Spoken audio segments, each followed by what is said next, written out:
तो हम बात कर रहे थे जुलाई का जो महीना अभी आने वाला है, ये आपके लिए किस प्रकार से बीतने वाला है। यहाँ पर हम बात कर रहे हैं कर्क लगन वालों के लिए। तो कर्क लगन का जो इस प्रकार से आप अभी अपने सामने ये चार्ट देख पा रहे हैं, कुछ ऐसी स्थितियां आपको गोचर में देखने को मिलेंगी। यहाँ पे हम सबसे पहले गोचरीय स्थितियों के बारे में बात कर लेते हैं, उसके बाद ये प्लेसमेंट की हम बात करेंगे। अगर हम गोचर में देखें तो सबसे पहले अगर बात करें सूर्य की, तो सूर्य 16 जुलाई तक मिथुन राशि में गोचर करने वाले हैं। इसके बाद इनका गोचर कर्क राशि में होगा।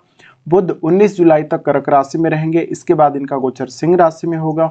शुक्र 7 जुलाई तक मिथुन राशि में रहने वाले हैं। इसके बाद इनका गोचर कर्क राशि में होगा।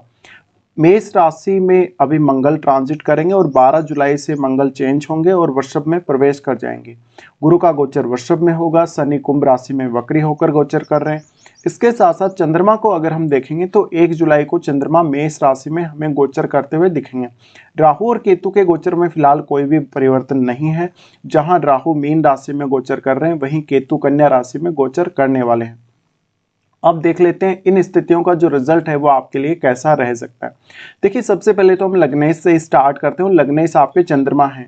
चंद्रमा इस मंथ के स्टार्टिंग में मंगल के साथ युति करते हुए आपको इस प्रकार से 10वें भाव में देखने को मिलेंगे। तो इस मंथ में स्टार्टिंग में लगभग 1-2 दिन में आप कोई अगर अपने कैरियर से संबंधित डिसीजन लेना चाहते हैं तो आप वो ले सकते हैं। इस समय किसी भी प्रकार की जल्दबाजी ना करें। अपने बॉस के साथ आपके थोड़े संबंध बिगड़ भी सकते हैं। आप अपने आप को बहुत ज़्यादा फोर्स करेंगे कैरियर के रिगार्डिंग। इसके साथ साथ ऐसा जो चंद्रमा है वास्तव में आपको थोड़ी कैरियर में आगे बढ़ने के लिए पॉसिबिलिटी देगा। कुछ नया सोचने, कुछ क्रिएटिव करने की पॉसिबिलिटी देगा।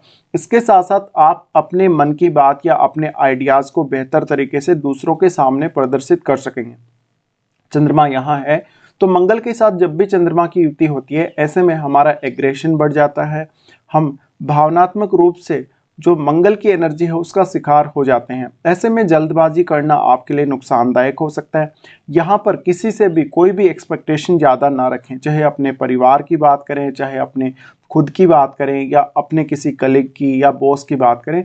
ऐसे लोगों से आप एक्सपेक्टेशंस ना रखें। अगर आप बहुत ज़्यादा एक्साइटेड रहेंगे और एक्सपेक्टेशंस रखेंगे तो आपको निराश होना पड़ेगा। अब चंद्रमा और मंगल जब भी साथ होते हैं, ये आपको सडनली गुस्सा दिला सकते हैं किसी बात को लेकर। इसके साथ साथ मान लीजिए आपका अगर कोई काम नहीं बन रहा है तो आप थोड़े फ्रस्ट्रेट भी रह सकते हैं। तो ये थोड़ा सा कैरियर के लिए इस समय बेस्ट पीरियड रहेगा, जहां पर आप कुछ नया प्लान कर सकते हो, आगे बढ़ने के लिए देख सकते हो और फ्यूचर का आप कुछ बहुत बड़ा ऐसा डिसीजन इस समय ले सकते हो कैरियर से जुड़ा हुआ। उसके बाद चंद्रमा प्रवेश करेंगे लाभ स्थान में। लाभ स्थान में चंद्रमा का जो युति रहेगा गुरु के साथ रहेगा। गुरु के साथ ये युति आपको काफी ज्यादा धन लाभ दे सकता है। इस समय आपको शेयर बाजार, लॉटरी वगैरह से फायदा हो सकता है। चंद्रमा का यहाँ आना वास्तव में आपकी पॉपुलैरिटी, आपकी प्रतिष्ठा में भी काफी ज्यादा वृद्धि करेगा। इसके साथ साथ संतान के साथ बहुत ही बेहतरीन संबंधों को यहाँ चंद्रमा दिखाएगा।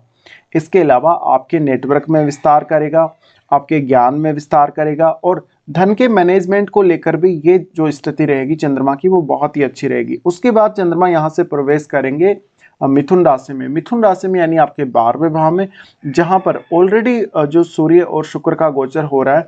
तो यहाँ पे कुछ हद तक आपको क्रिएटिविटी में फायदा हो सकता है, क्योंकि 12वां भाव है वो हमारा एक स्टूडियो के रूप में हम ले सकते हैं और 12वां भाव हमारा बेडरूम भी है।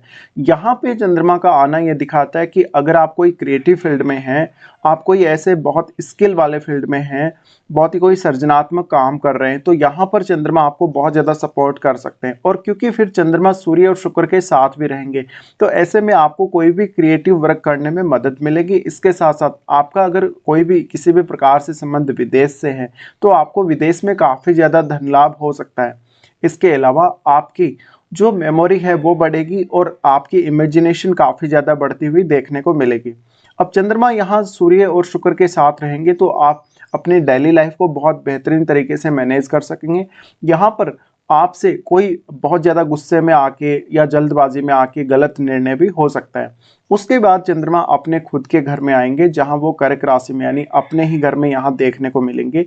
चंद्रमा की ये स्थिति आपके लिए बेहद खास रहेगी। इस समय चंद्रमा आपको खुद पर फोकस करने के लिए प्रेरित करेंगे। ये समय आपकी मैरिड लाइफ के लिए भी बहुत अच्छा रहेगा और आपके खुद के लिए आप वास्तव में अपने आप को जान सकेंगे। अगर पहले आपने कोई गलत डिसीजन लिया है या कोई ऐसी गलती आपने कहीं कर दी है, आप उसको सुधार सकेंगे।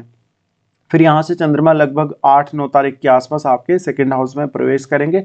ये स्थिति आपके लिए बेहद ही शुभ रहेगी। इस समय आर्थिक रूप से कोई बहुत बड़ा बदलाव हो सकता है, धन संपत्ति के मामलों में कोई बड़ा बदलाव हो सकता है।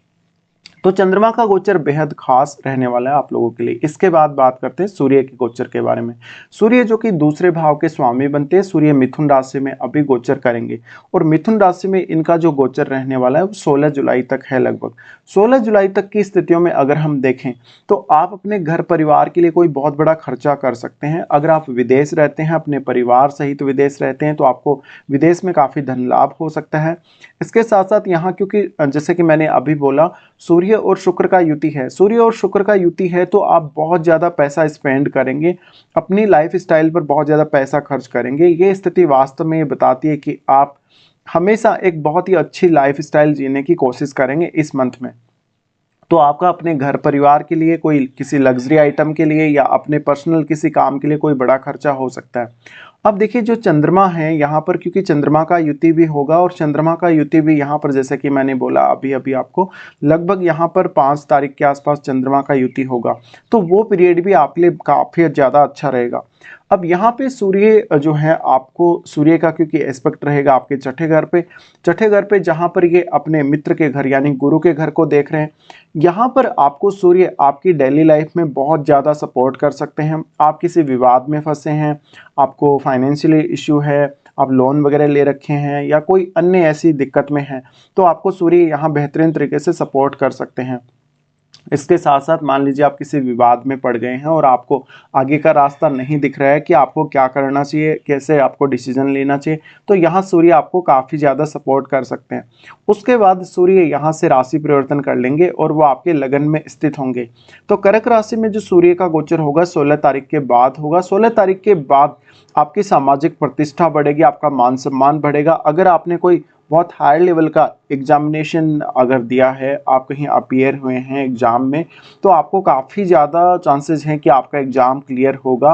अगर आपने कोई आईएएस लेवल का या इसी प्रकार का कोई हाई लेवल का एग्ज़ाम दिया है, तो आपको बहुत ज़्यादा सपोर्ट यहाँ सूर्य देने वाले हैं। इसके साथ साथ सूर्य यहाँ बुध के साथ भी युति करेंगे।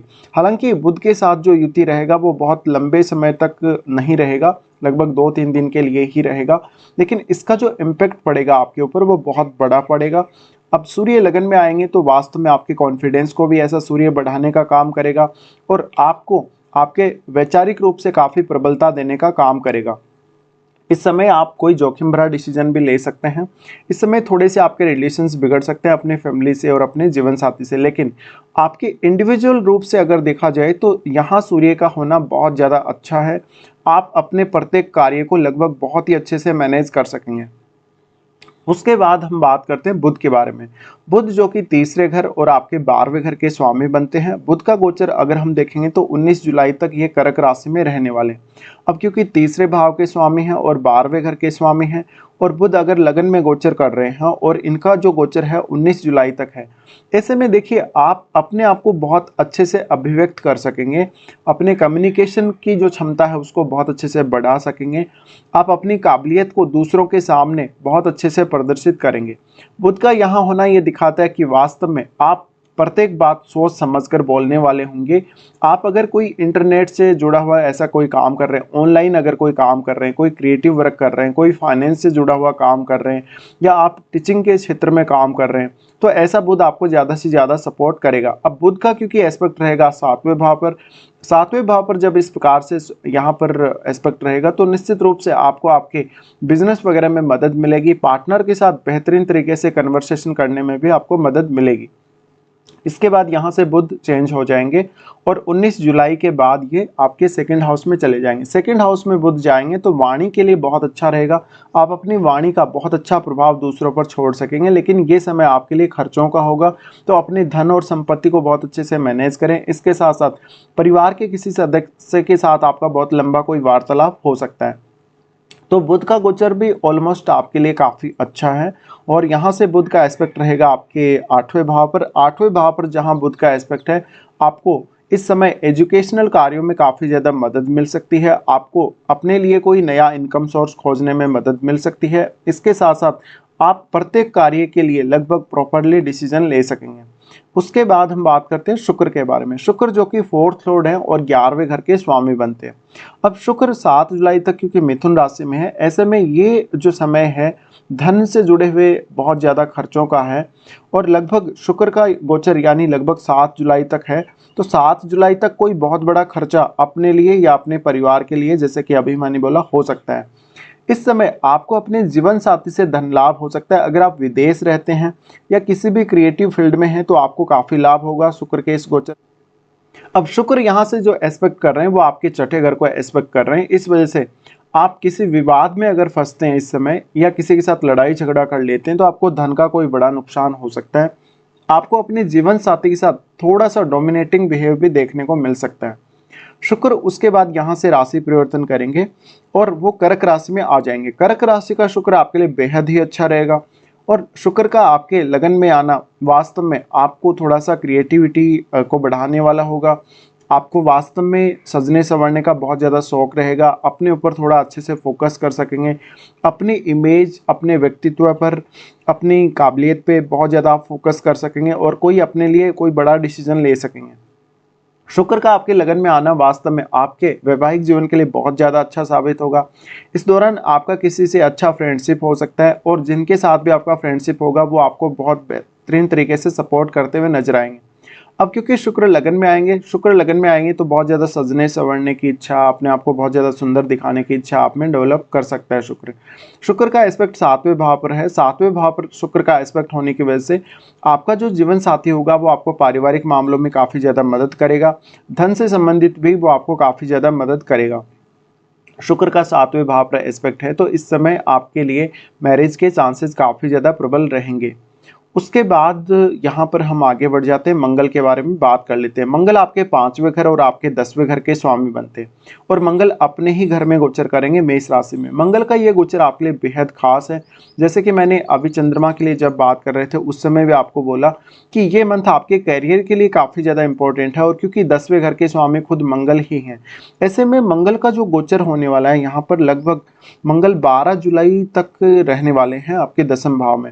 12 जुलाई तक अगर आपको अपने करियर में कोई चेंज करने को देखना है, बॉस के साथ संबंध अच्छे नहीं है, आपका कोई कलीग आपको परेशान कर रहा है या कोई अन्य ऐसी आपको दिक्कत आ रही है, उसको आप सुलझा सकेंगे अच्छे से। इसके साथ साथ आपका जो डिसीजन मेकिंग का जो प्रोसेस रहेगा काफ़ी फास्ट रहेगा, काफ़ी अच्छे से प्रॉपरली आप डिसीजन ले सकेंगे।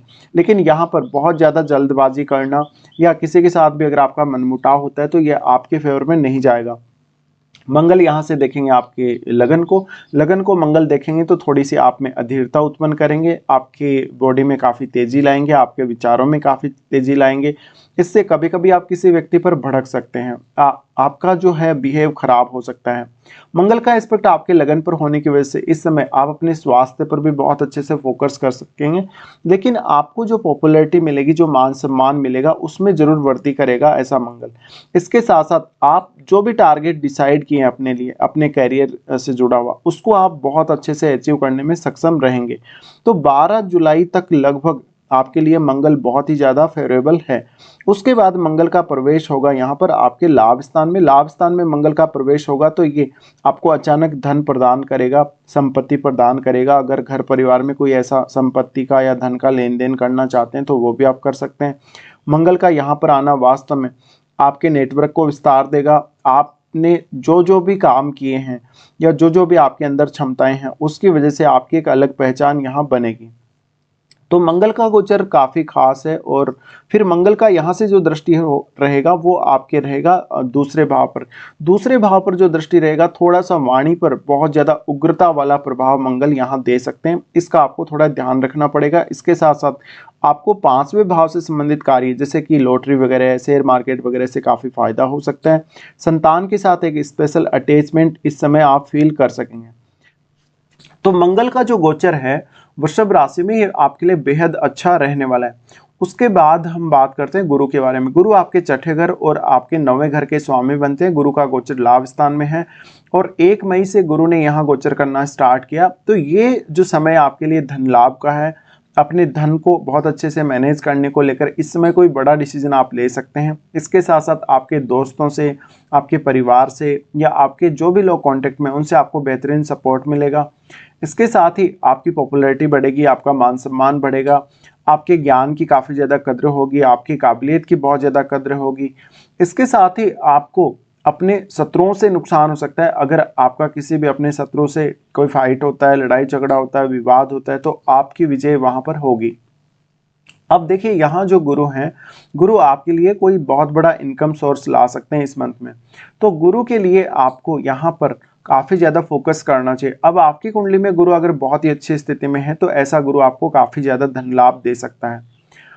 अब गुरु छठे घर के स्वामी, छठे घर के स्वामी होकर जब इस प्रकार से गुरु स्थित होंगे तो आपके ऊपर अगर कोई भी लोन चल रहा होगा या कोई ऐसी फाइनेंशियली विकट परिस्थिति में आप फंसे हुए हैं तो आप वहां से इजीली निकल सकेंगे अपने ज्ञान का और अपनी बुद्धिमत्ता का उपयोग करके।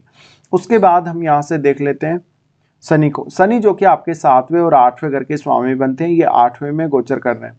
शनि का एस्पेक्ट हालांकि यहाँ है आपके 10वें भाव पर, लेकिन शनि अभी वक्री स्थिति में है। वक्री स्थिति में शनि है तो आपको काफ़ी फायदा करेंगे, आपका कामकाज आगे बढ़ेगा, आपका प्रोफेशन वाइज काफ़ी ज़्यादा सक्सेस रहेगा लाइफ में। इसके अलावा थोड़ा सा आपको फोकस करना चाहिए, अगर आपकी धन संपत्ति में कोई विवाद चल रहा है इन लॉज के साथ या अपने पिता के साथ, तो वहाँ पे थोड़ा सा आपको जरूर ध्यान देना है। तो यहाँ पर हम अब लगभग सभी ग्रहों के बारे में बात कर चुके हैं। अब हम आगे बढ़ते हैं और बात कर लेते हैं आप लोगों के लिए कौन कौन से अच्छे और खराब दिन यहाँ आने वाले हैं। देखिए सबसे पहले अगर कर्क लगन वालों के लिए अच्छे दिनों की बात करें तो 6 से 10 तारीख तक, फिर 14, 15, 21 और 22 ये दिन बेहद खास हैं। अगर आपका कोई भी ऐसा काम है जो नहीं बन पा रहा, जिसमें आपको काफ़ी ज़्यादा समस्या आ रही है, काफ़ी ज़्यादा अड़चन आ रही है, तो आप उन कार्यों को इन दिनों के लिए प्लान जरूर करें। उसके बाद देख लेते हैं कौन कौन से खराब दिन आप लोगों के लिए इस मंथ में स्पेशली आने वाले हैं। तो चंद्रमा का गोचर जब धनु राशि में होगा 19 और 20 को, ये समय में आप काफ़ी ज़्यादा बिजी रहेंगे, खुद पर ज़्यादा फोकस नहीं कर सकेंगे। ज़्यादातर आपका जो ध्यान रहेगा, फोकस रहेगा, वो अपने कामकाज पर रहेगा। इसके साथ साथ ये 2 दिन में किसी को भी पैसा उधार ना दें, और आप अपना EMI वगैरह अगर पे कर रहे हैं, लोन वगैरह अगर आपने ले रखा है, तो आप उसको काफ़ी ज़्यादा सहेज कर रखें और अपना जो आप EMI वगैरह पे कर रहे हैं वो समय पर चुकाते रहें। अब देखिए चंद्रमा का गोचर जब कुंभ में होगा तो 23 और 24 को ये कोई बहुत बड़ा आर्थिक लाभ दे सकता है आपको। मन में बेचैनी, तनाव, चिंता ये सब रहेगा और आपको सडनली कोई बहुत बड़ा गेन हो सकता है जो कि आपको अपने इन-लॉज के द्वारा होगा या अपने माता पिता के द्वारा। उसके बाद चंद्रमा का गोचर होगा आपके 12वें भाव में। 12वें भाव में 4, 5 और 31 तारीख को ऐसे में चंद्रमा रहने वाले हैं। ये 3 दिन आपके लिए काफ़ी खराब हो सकते हैं। धन का कोई बहुत बड़ा नुकसान हो सकता है या कोई बहुत बड़ा खर्चा हो सकता है। 4, 5 और 31 को वास्तव में फैमिली मेंबर्स की सेहत को लेकर भी आपको सावधानी बरतनी है। तो ये कुछ आपके लिए खराब दिन रहने वाले हैं। फिलहाल हम पूरा डिस्कशन कर चुके हैं। फिलहाल वीडियो देखने के लिए धन्यवाद।